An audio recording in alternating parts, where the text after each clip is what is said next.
Shalom God Lovers, mari masuk hadirat Tuhan dengan hati yang penuh ucapan syukur dan sukacita. Maka hari ini berkat Tuhan mengalir di dalam kehidupan. Perhatikanlah bunga bakung di ladang, Tuhan hiasi tanpa bekerja. Apalagi kita orang percaya, Tuhan cukupkan, Tuhan pelihara.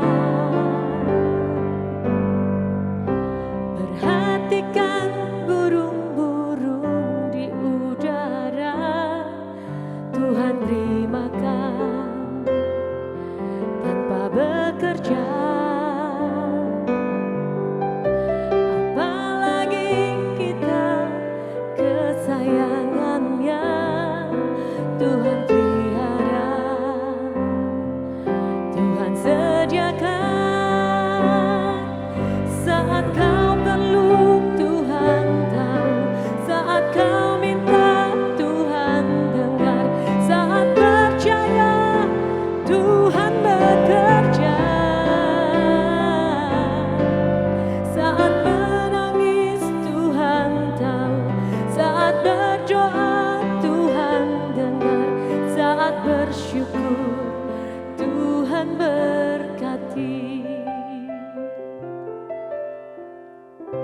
Perhatikan burung-burung di udara, Tuhan beri makan tanpa bekerja. Apalagi kita kesayangannya, Tuhan pelihara, Tuhan cukupkan.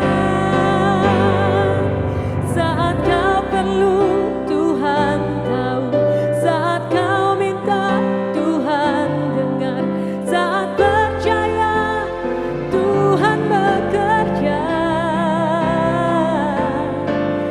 saat menangis Tuhan tahu, saat berdoa Tuhan dengar, saat bersyukur Tuhan berkati. Saat kau perlu Tuhan tahu, saat kau minta Tuhan dengar, saat percaya Tuhan bekerja, saat menangis Tuhan tahu, saat berdoa Tuhan dengar, saat bersyukur Tuhan berkati.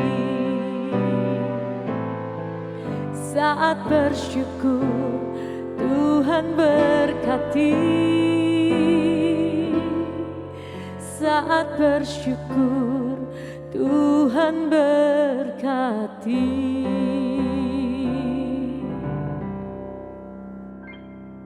Shalom warga kerajaan. Tanpa terasa kita sampai pada seri yang ke-6 terakhir tentang Kingdom Family. Ingat, hari pertama saya sampaikan bagaimana Tuhan ingin supaya sorga nyata dalam keluarga kita.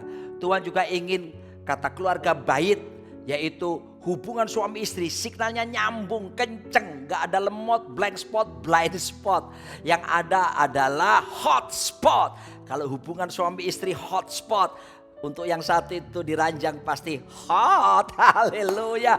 Nah, lalu kemudian hari kedua saya sampaikan tentang A, yaitu authority in submission and respect. Bagaimana suami mengasihi istri, istri tunduk pada suami menghormatinya, maka keteraturan tatanan sorga terjadi, berkat diperintahkan ke sana.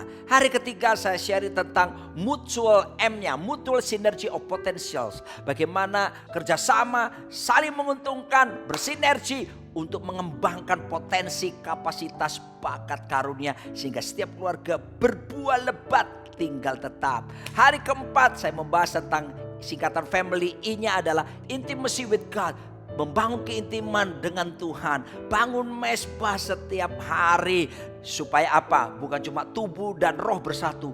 jiwa kita dipadukan, pikiran, perasaan, kehendak kita bersatu. Kalau ada kesatuan, sekali lagi berkat Tuhan akan diberitakan. Kehidupan untuk selama-lamanya diberitakan ke sana. Hari yang kelima, L kemarin, loving without any reason. Mengasihi tanpa syarat, mengasihi tanpa alasan. Karena kita sudah mengalami kasih agape tanpa syarat itu. Dan saatnya itu diekspresikan kepada pasangan kita. Dan hari terakhir sekarang yaitu Y-nya, Young Generation Prepared. Bagaimana setiap kita mempersiapkan generasi yang selanjutnya. Wow, siapa itu? Anak-anak kita. Generasi baru, entah itu milenial, entah itu generasi Y ataupun Z dan generasi Alpha sekarang ini. Mari, tugas kita orang tua. Saya mau berkata kepada orang tua, anak-anak jasmanimu harus menjadi anak-anak rohanimu. Saya ulangi sekali lagi. Anak-anak jasmani kita harus jadi anak-anak rohani kita. Artinya tanggung jawab pendidikan rohani itu tanggung jawab kita para orang tua. Perhatikan baik-baik agar supaya apa? Kitalah orang tua mengajar mereka bagaimana berdoa. Kitalah orang tua mengajar mereka bagaimana membaca merenungkan firman. Kita orang tua, bukan tanggung jawab gereja, bukan tanggung jawab guru-guru sekolah minggu. Banyak orang tua melemparkan tanggung jawab pendidikan rohani kepada gereja, kepada guru-guru sekolah minggu. Tapi sesungguhnya Tuhan menginginkan, saudaraku dikasih Tuhan, tanggung jawab itu ada pada setiap orang tua. Children see, children do. Anak-anak melihat, anak-anak akan melakukannya. Sebab itu dituntut keteladanan yang kuat daripada orang tua. Supaya orang tua menunjukkan teladannya kepada anak-anak kita. Nah, saya akan tunjukkan betapa Tuhan menginginkan generasi yang selanjutnya ini harus jauh lebih baik daripada generasi sekarang. Saudaraku dikasih Tuhan. Kalau kita lakukan Kingdom Family mulai dari F yang saya sudah bahas. Anak-anak akan mengalami yang disebut dengan psychological incubator. Perlindungan secara psikologis. Anak-anak kita tidak akan aneh-aneh. Saya banyak jumpai saat ini anak-anak yang kelihatannya cantik. Tapi orang bilang, Pak itu cantik anaknya tapi sakit. Aduh Pak ganteng anaknya. Tapi sesungguhnya kalau Bapak dekati sama dia sakit. Oh, apa maksudnya saudaraku dikasih Tuhan sakit? Ada masalah dengan kejiwaan. Ada masalah dengan mental illness-nya. Oh saudaraku dikasih Tuhan, saya percaya kehendak Tuhan supaya rumah tangga kita mengalami surga nyata. Kalau suami istri mau mulai mempersiapkan generasi, jangan lupa juga tumpangi tangan anak kita. Berkati ketika anak-anak kita mau sekolah, melakukan sesuatu. Saya mempunyai 3 orang anak saudaraku, sekarang sudah besar semuanya. Yang pertama namanya David, 28 tahun. Yang kedua namanya Tirsa, 26 tahun. Yang ketiga Shalomita Tevila, 20 tahun. Sejak kecil bahkan dalam kandungan saya rajin tumpangi tangan dan ucapkan kata-kata berkat kepada anak-anak saya. You know what happened? Apa yang terjadi saudaraku dikasih Tuhan? Mereka semua bertumbuh dalam takut akan Tuhan. Sebab secara psikologi pernah ada penelitian. Otak bagian depan itu disebut PVC, prefrontal cortex. Ketika kita tumpangi tangan, otak depan ini prefrontal cortex itu menimbang. Otak yang dipakai untuk mengambil keputusan. Ketika didoakan saudaraku, terjadi sesuatu yang supranatural. Anak-anak itu akan jadi apa? Lembut, punya pertimbangan yang benar. Ada takut akan Tuhan terjadi. 3 orang anak saya semua takut Tuhan, semua melayani Tuhan saudaraku. Dan diberikan kecerdasan secara pikiran. Anak nomor 1 sudah lulus master dari Amerika dengan predikat summa cum laude saudaraku, the highest honor. Anak yang kedua juga lulus dari Amerika S2-nya dan dia juga lulus summa cum laude saudaraku. Dan anak yang ketiga ini yang bulan Mei nanti tahun ini akan wisuda dan nilainya sampai hari ini A semuanya bakalan lulus summa cum laude. Oh saudaraku dikasih Tuhan. Kenapa? Karena saya persiapkan sejak dini. Pak, anak saya sudah besar, tidak ada yang terlambat. Ini waktunya saudaraku, ajak anak saudara berdoa bersama. Tapi jangan hakimi mereka. Terima anak-anak kita apa adanya dan bukan ada apanya. Generasi baru ini postmodern generation. Ini saudaraku perlu dibapai. Perlu hadirnya seorang ayah yang memberikan makanan rohani. Juga memberikan kebutuhan jiwani. Ada pelukan kasih sayang, kata-kata yang membangun saudaraku. Dan ingat baik-baik saudaraku, legacy kita akan memberikan warisan. Warisan kita bukan harta. Harta bisa diperebutkan, harta bisa habis. Tapi warisan yang terbaik namanya legacy, yaitu warisan rohani yang bersifat kekal, yang dapat dipindah tangankan dari generasi yang satu kepada generasi yang berikutnya. Apa saja itu? Kasih tanpa syarat, teladan yang kuat saudaraku. Ajari kebenaran firman Tuhan, ajari hidup intim takut akan Tuhan. Dan semua unsur-unsur yang pertama, family, F. First is the kingdom of God. Ajari anak-anak kita memprioritaskan Tuhan dalam segala sesuatu. Yang kedua, ajari authority in submission and respect. Ajari supaya mereka belajar tunduk dan taat, menghormati. Ajari yang berikutnya, M, mutual synergy of potentials. Ajari dia untuk saling, untuk mengembangkan kapasitasnya, potensinya. Beri semangat saudaraku. Gaspol.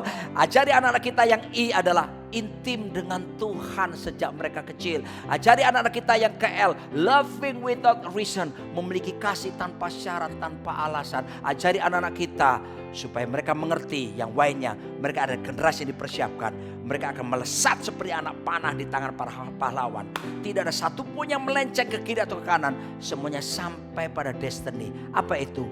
Tujuan utama, keserupaan dengan Tuhan Yesus Kristus. Biarlah kita melihat anak cucu kita perkasa di muka bumi ini. Biarlah kita akan melihat anak cucu kita tidak pernah minta-minta roti. Bila kita melihat anak cucu kita, saudaraku, menjadi perwakilan kerajaan sorga nyata di planet bumi ini. Amin. Datang kerajaanmu, jadi kehendak-Mu atas setiap keluarga-keluarga ya Tuhan. Dan biarlah mereka mengalami kingdom family ini. Mereka mengalami sorga nyata dalam rumah tangga mereka. Dan mereka mengalami bagaimana hotspot itu. Kasih tanpa syarat. Mengutamakan kerajaan-Mu lebih dari segala sesuatu. Nyata dalam hidup mereka. Sehingga anak-anak bertumbuh dalam segala hal ke arah Kristus. Karakter anak-anak lemah lembut rendah hati seperti Tuhan Yesus Kristus. Dan keluarga-keluarga dipulihkan untuk memulihkan keluarga-keluarga yang lainnya. Demi nama Yesus Raja di atas segala raja. Amin. Jangan lupa like, subscribe, dan bagikan kepada saudaraku yang lainnya. Amin.